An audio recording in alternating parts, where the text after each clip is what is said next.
The rain tapped softly against the window as Emma Wilson climbed up the narrow wooden stairs to the old attic. The air smelled of dust and forgotten memories. She had moved into her late grandmother's house only a week ago. Everything inside the house felt old, quiet, and full of secrets. Emma was a journalist, used to chasing stories, but she never thought her next story would begin inside her own family's home. Boxes were piled high in the attic filled with yellowed papers, broken toys, and faded clothes. She brushed off the dust from a wooden trunk that sat in the corner. The trunk was locked, but the metal was weak from years of rust. With a small pull, it opened with a creak. Inside were letters tied with a red ribbon, an old diary, and a small photo frame wrapped in cloth. Emma slowly unwrapped it, and her heart skipped a beat. The photograph showed a young woman holding hands with a man in a soldier's uniform. The woman looked familiar, too familiar. Emma stared closely and gasped. The woman in the picture was her grandmother, Lillian. But the man beside her? She had never seen him before. Behind the photo were a few words written in faded ink. June 12, 1975. Find me before it's too late. Emma frowned. Find me? Before it's too late? What did that mean? Her grandmother had never talked about anyone named Daniel or any soldier at all.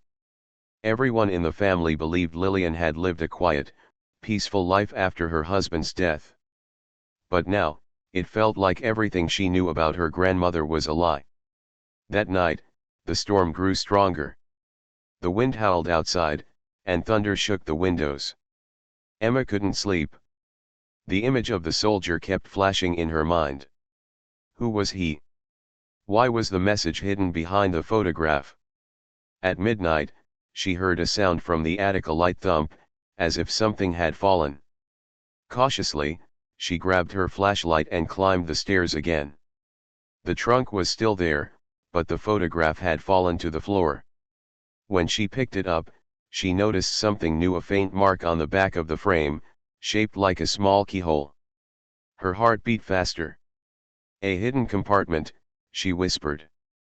She pressed her finger along the edge and felt a tiny click. The back of the frame opened, revealing a folded paper inside. It was a letter. The ink had faded, but the words were still readable. Lillian. If you ever find this, know that I never stopped waiting for you. They took me away, but I'll find a way back. D. Emma's breath caught. The letter was signed with just one letter, D. She sat on the attic floor, shaking slightly. Who are you, D? She whispered. The light flickered, and for a moment, she thought she saw something move in the corner of the attic, a shadow that wasn't hers. She turned quickly, but there was nothing there. Only the sound of rain hitting the roof. Emma didn't believe in ghosts, but that night felt different. The air felt heavier, colder. She could almost feel someone watching her. The next morning, sunlight streamed through the curtains, but the uneasy feeling remained. She made coffee and stared at the photograph on the table. The soldier's smile looked kind, warm, almost alive. When the sunlight hit the photo, Emma noticed something strange. The soldier's face looked clearer than before. It was impossible, but it was true. The photograph had changed overnight. Emma grabbed her notebook and wrote everything down. She was a journalist, this was what she did: investigate mysteries. If her grandmother had a secret, she would find out what it was. Later that day, she visited the small town library. The old librarian, Mrs. Green, knew almost everyone who had lived in town during the 1970s. Emma showed her the photo and asked, "Do you know this man?" Mrs. Green squinted at the picture, and her eyes widened slightly. "That looks like Daniel Miller," she said softly. "He was a young soldier who lived here. Went missing during the summer of 1975. They said he drowned in Silver Lake, but his body was never found." Emma's pulse quickened. "Do you know who the woman is with him?" The librarian smiled sadly. "That's Lillian Harper. Beautiful girl. Everyone loved her. She disappeared soon after Daniel did. Some said she left town. Some said she never recovered from losing him. Emma froze. Lillian Harper? That was her grandmother's real name, not Lillian Wilson. Why had she changed it? Why had she hidden this part of her life? Mrs. Green looked at Emma with kind eyes. Why are you asking, dear? Emma hesitated, then whispered, because she was my grandmother. The librarian's eyes widened. Oh my, then maybe the story was waiting for you to find it. Emma left the library with her mind racing. She felt a strange mix of excitement and fear. Her grandmother's quiet life was not what it seemed. There was a lost love, a missing soldier, and a message hidden for 50 years, and now, she was standing right in the middle of it. As she walked home, the clouds turned gray again. A cool wind blew across the street, carrying the scent of rain. In her bag, the old photograph seemed to hum softly, like a heartbeat from another time. Emma didn't notice that a man across the street was watching her, an old man with gray eyes who whispered to himself, "She found it, after all these years." The mystery had begun. Emma couldn't stop thinking about the name Daniel Miller. The way Mrs. Green had said it softly, almost with sadness, made it feel important. That night, she spread the letters, photo, and diary across her desk like puzzle pieces. Her grandmother, Lillian, had loved this man. But why had she hidden it from everyone? Why live a whole life under a different name? The old photograph sat near her coffee mug. The soldier's eyes seemed to follow her. Emma whispered, "Who were you, Daniel?" She opened the diary from the trunk again. Most pages were blank, but one had writing on it. He promised he would come back. The lake knows everything. The sentence sent a chill down her spine. The lake knows everything. She remembered what Mrs. Green said Daniel was last seen near Silver Lake. The next morning, Emma drove to the town historical center, a small brick building near the main square. Inside, walls were lined with black and white photos of the town from the 1900s. A man behind the counter looked up from his newspaper. "Good morning," he said. "I'm Tom Harris, the town historian. What brings you here?" Emma showed him the photo. "Do you know these people?" Tom adjusted his glasses and studied it. His eyes widened. "I'll be damned, that's Daniel Miller. Haven't seen his face in years." He pointed to the young woman in the photo. "And that's Lillian Harper." They were inseparable. Always by the lake, always laughing. Everyone thought they'd get married. "What happened to them?" Emma asked. Tom sighed. "Daniel came back from the army in 1975. People said he had something important, something the army wanted to hide. Then one night, he vanished. Lillian disappeared a week later. No one ever found them. Just rumors." Emma hesitated. "My grandmother's name was Lillian Wilson. She looked exactly like this woman." Tom stared at her for a long moment. "Are you saying?" "Yes," Emma whispered. "I think my grandmother was her. She changed her name." Tom sat back in his chair. "Then you're her granddaughter. My God." He opened an old drawer and pulled out a newspaper from June 20, 1975. The headline read, "Local soldier missing, search ends at Silver Lake." Below was a grainy photo of Daniel. Emma felt her chest tighten. Did they ever find him? Tom shook his head. "No body. No clues. Just his jacket near the lake." He looked at her again.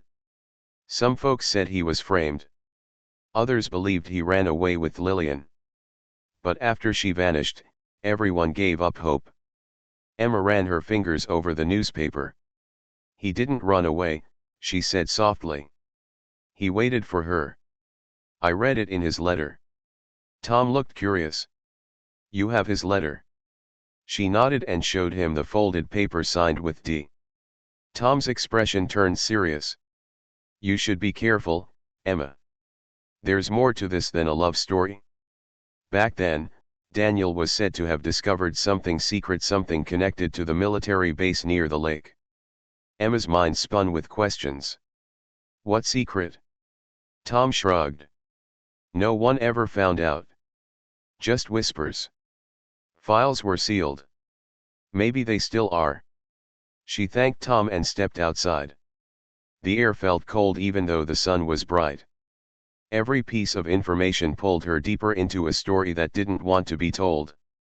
That evening, back at the house, Emma sat by the fireplace reading through her grandmother's letters again. She imagined a young Lillian, standing by the lake, waiting for Daniel to return.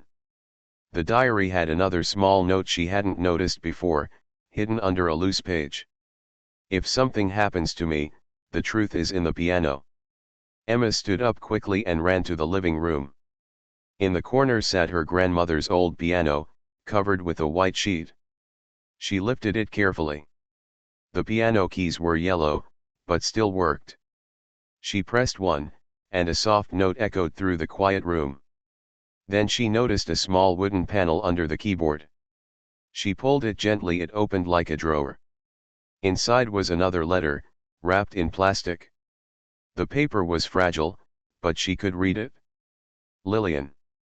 They are watching me. I can't stay long. If you ever come to the lake, bring the pendant. It will lead you to the truth. I left it where we first met. D. Emma's heartbeat quickened. The pendant. She had seen it mentioned in an old photo caption, a silver heart necklace Daniel had given Lillian. But where was it now? Her eyes moved back to the trunk. She searched through it again, digging beneath the old letters, and found a small silver chain, tangled and dull with age. At the bottom hung a pendant, a heart-shaped locket engraved with the letters D Heartsuit L. Her fingers trembled as she opened it. Inside were two tiny pictures, Daniel on one side, Lillian on the other. Suddenly, the lights flickered. A cold breeze moved through the room even though the windows were closed. Emma felt a strange pull, as if the pendant was calling her somewhere. Her phone buzzed with a new message. No name. No number. Just one photo. It was Silver Lake, taken from the same spot shown in Daniel's photograph. The message read: The lake never forgets. Emma's breath froze. Who sent this? How did they know what she was doing? She looked at the pendant in her hand and whispered, What are you trying to show me? In the silence, she thought she heard a faint whisper, a man's voice, soft and distant. Find me. The pendant grew cold in her palm. Emma stood frozen, staring at the lake photo glowing on her phone screen. Somewhere out there, 50 years of secrets were waiting beneath the water, and she was the only one who could uncover them. The morning sky over Silver Lake was gray and still. Mist hung over the water like a curtain, hiding what lay beneath. Emma stood by the shore, clutching the silver pendant in her hand. The message on her phone still echoed in her mind. The lake never forgets. She had driven 2 hours to reach the lake, the same place where Daniel Miller had vanished 50 years ago. The water looked calm, peaceful even, but something about it felt wrong. It was too quiet, too still, as if it were watching her. Emma took a deep breath and looked around. The old boathouse stood half broken at the edge of the dock.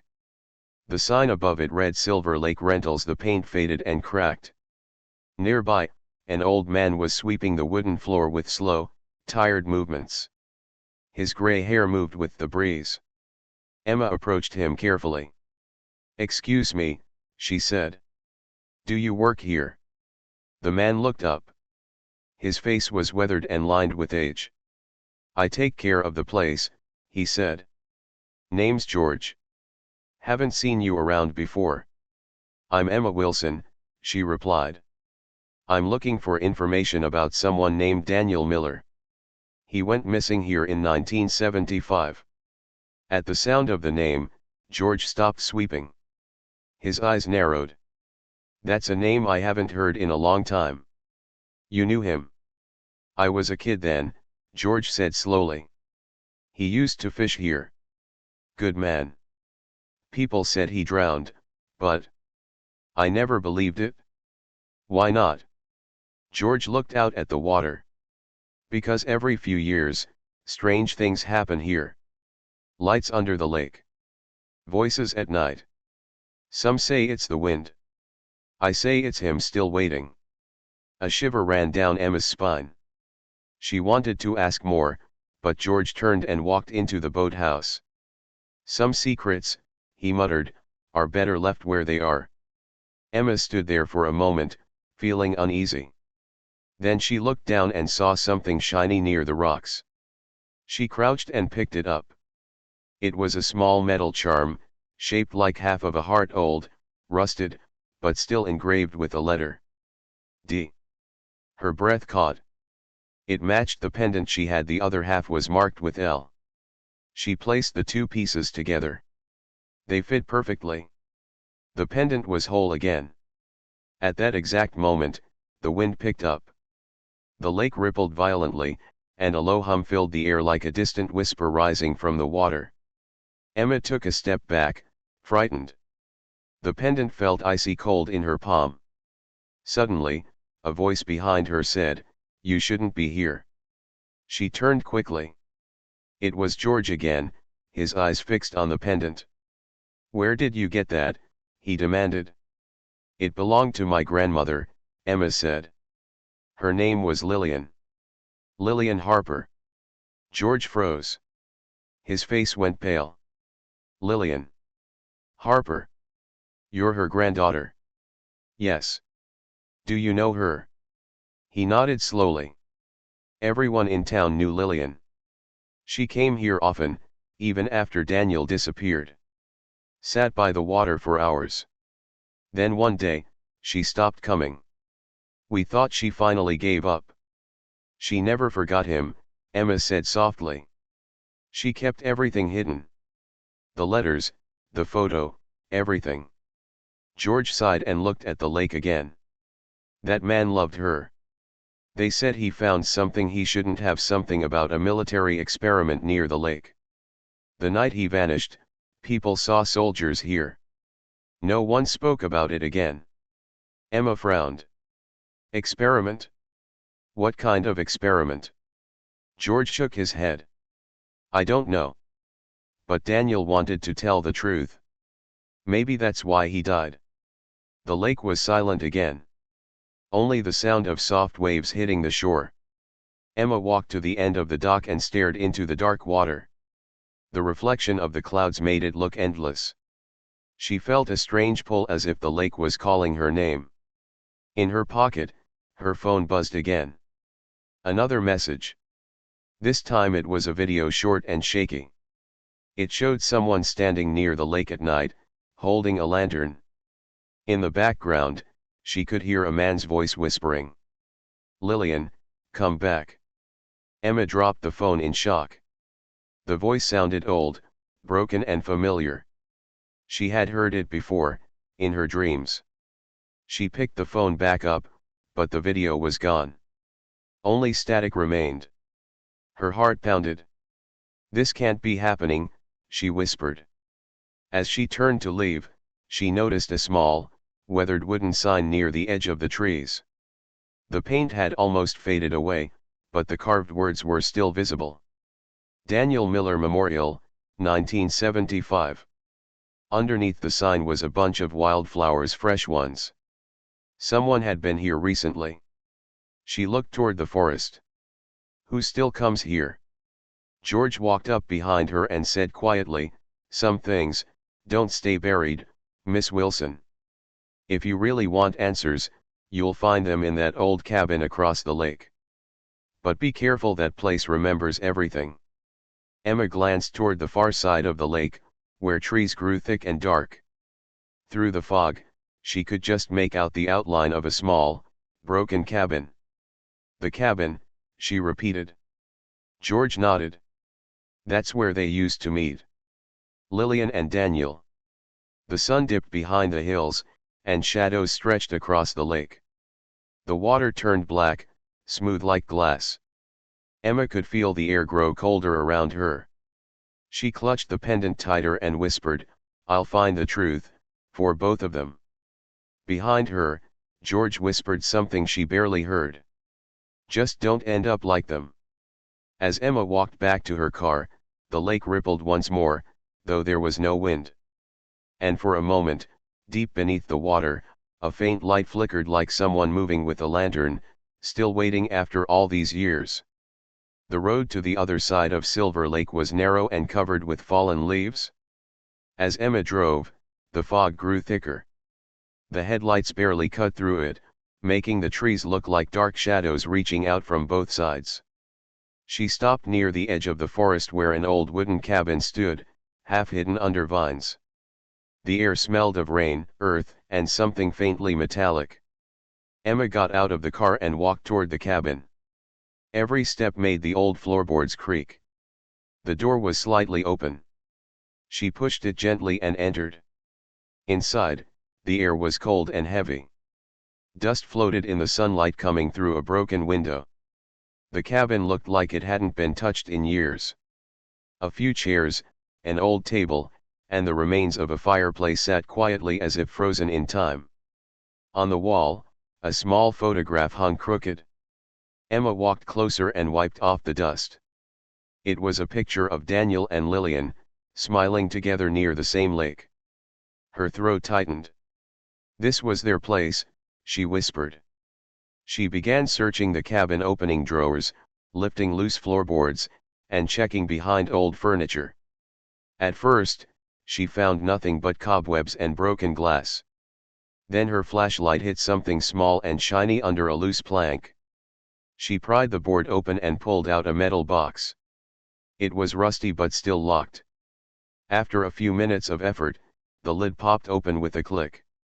Inside were military dog tags, several folded papers, and a faded photograph of a baby. Emma's hands shook as she picked up the photo.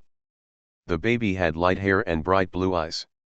On the back was written, "For you, Lillian. So you'll never forget us." Tears welled in her eyes. "Oh my God," she whispered. It wasn't just a love story, it was family. That baby in the picture looked exactly like her mother. Daniel Miller was not just a soldier who vanished. He was her grandfather. Emma sank to the floor, her heart pounding. The truth had been buried for 50 years, hidden beneath names, lies, and silence. She opened the folded papers next. They looked like military documents, full of stamps and signatures. Some lines were blacked out, but one sentence stood out clearly. Project Echo, classified experiment involving human testing and radiation exposure near Silver Lake. Her eyes widened. Was this the secret Daniel discovered? The papers were dated June 10, 1975, 2 days before Daniel disappeared. Suddenly, the wooden floor creaked behind her. She froze. "Who's there?" she called out, her voice trembling. No answer. Only silence. Then a faint sound like someone breathing came from the corner. Emma turned her flashlight quickly, and the beam landed on a shadow. An old man stepped into the light. It was George. "George," she gasped. "You scared me." He didn't smile. His eyes were serious. "I told you not to come here." "I found something," Emma said, holding up the documents. Daniel knew about a secret military project. They silenced him, didn't they? George stared at the papers for a long moment. Then he sighed deeply. "I worked at the base back then. I saw things I wish I hadn't." Daniel found out what they were doing, experiments near the lake. He tried to expose it. They called him a traitor. Emma's voice shook. "They killed him." George looked away. "They said it was an accident. But I know better. The night he vanished, soldiers came to this cabin. There was shouting, a gunshot. Then silence." Emma felt tears sting her eyes. "And my grandmother. She ran," George said softly.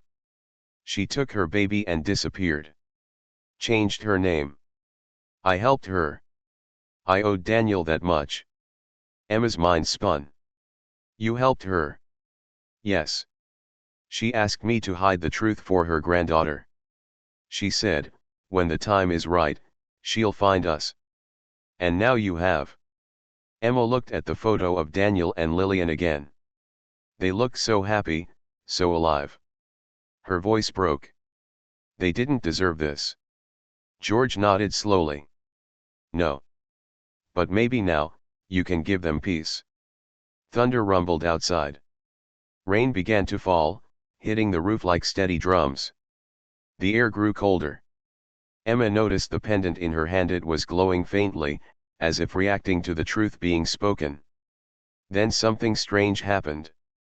The candle on the table flickered, even though there was no wind. The room filled with the scent of lilies, her grandmother's favorite flower. George stepped back, whispering, "He's here." Emma felt a warmth near her, gentle but powerful. She turned toward the window and saw a faint figure standing by the lake, a man in a soldier's uniform, watching them. Her breath caught. "Daniel," she whispered. The figure raised a hand, almost like a wave, then slowly vanished into the mist. Emma felt tears on her cheeks, but her heart felt lighter, like the truth had finally broken free. She looked at George. "It's time to finish this." He nodded. "Then take those papers to the town. Let the world know who Daniel really was." Emma took the box and stepped outside. The rain had stopped, and the sky had cleared slightly.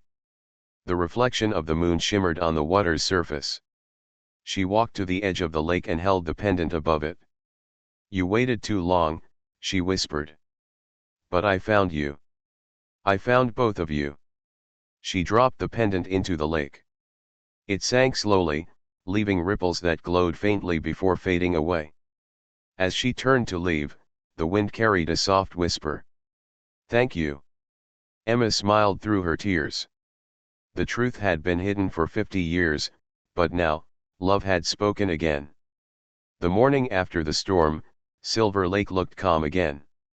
The fog had lifted, and the sun rose slowly over the water, painting it gold. It was peaceful, almost like the lake itself had finally taken a deep breath after 50 long years. Emma stood near the dock, holding the old photograph that had started everything. The edges were soft now, worn from her touch. But something was different. The image looked clearer, brighter, almost new. Daniel and Lillian were smiling in the photo, holding hands by the same lake. Behind them, the sunlight seemed to shine in a way it hadn't before. She smiled sadly. "You both can rest now," she whispered. Emma had spent the entire night reading through the military papers she found in the cabin. The documents confirmed everything. Daniel Miller had discovered a secret government experiment, a plan to test radiation equipment near Silver Lake in 1975. He tried to report it, but before he could, he disappeared. His name was never cleared. Until now. Emma drove to the local news office that morning. She placed the box of evidence on the editor's desk and said, "This story deserves to be told. It's not just about love, it's about truth." The editor, a middle-aged woman with kind eyes, flipped through the papers, her face growing serious. "You're sure about this?" Emma nodded. "Completely. I have proof, photos, letters, and the names of people who were there. My grandmother hid the truth because she was scared. But she wanted it found someday." The editor gave a small smile. "Then we'll make sure the world knows who Daniel Miller really was." By the end of the week, the headline appeared in the town's newspaper. "Local hero's name cleared after 50 years, truth behind Silver Lake mystery revealed." Below it was a photo of Daniel and Lillian together, the same one Emma had found in the attic. When she saw the printed article, tears filled her eyes. It was over. The truth was finally out. That evening, Emma drove back to her grandmother's house. The attic felt different now, warmer, lighter. She placed the photograph back into its wooden box and whispered, "You're free now." She turned to leave, but something caught her eye. The photograph shimmered in the light. For a moment, the image changed. Daniel and Lillian were still there, but now a third person stood beside them, a young woman with long hair and soft eyes. Emma gasped. The woman in the photo was her. She blinked, and the image faded back to normal. Her heart pounded. Was that me? It didn't scare her. Instead, it felt comforting, like her grandparents were saying goodbye, together at last. Downstairs, her phone buzzed. It was Tom Harris, the town historian. "I just read the article," he said. "You did something amazing, Emma. You gave this town its story back. And you gave Daniel his name." "Thank you," she said softly. "It was never just a story. It was family." That night, Emma went for a walk by Silver Lake one last time. The water glowed under the moonlight. The air was cool and quiet. She stopped near the old cabin. The door had fallen off completely, but she could still see the spot where she found the metal box. She sat on a rock by the shore, listening to the sound of the waves. The pendant she had dropped into the lake, the one with D heart suit L, suddenly floated to the surface, shining faintly under the moon. Emma's eyes widened. She reached into the water and lifted it gently. It was no longer cold. It felt warm, alive, as if carrying the heartbeat of two people who once loved deeply and were finally at peace. She smiled and whispered, "Thank you for finding me, too." The wind blew softly, carrying the scent of lilies, her grandmother's favorite flower. And then, across the lake, she saw it. A faint golden light appeared near the trees. Slowly, two figures walked out of the glow, a young soldier and a woman in a white dress. They stood together, hand in hand, looking toward Emma. Daniel and Lillian. For a moment, time stood still. Emma smiled through her tears and waved. The figures smiled back, then turned toward the lake. Hand in hand, they walked into the golden light and disappeared. The water rippled once, then went still again. Emma whispered softly, "Goodbye." She placed the pendant back into the lake, this time letting it go for good.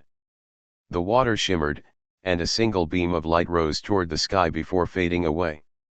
A few weeks later, Emma published a book titled The Lake Never Forgets, a love that time tried to erase. It became a small-town success, and readers from all over sent her letters saying how the story touched their hearts. One morning, as she prepared for a book interview, a mail envelope arrived. There was no return address, only a single photograph inside. It showed Silver Lake under the sunrise. In the reflection of the water were two faint figures holding hands. Emma smiled and placed the photo on her desk beside her grandmother's old diary. Her final words in the video narration would be, "Sometimes love doesn't end with time. Sometimes it waits quietly, patiently until someone remembers. Because even after 50 years, love still finds its way home." The camera fades out on the photograph, resting under the sunlight. The proof that true love never dies.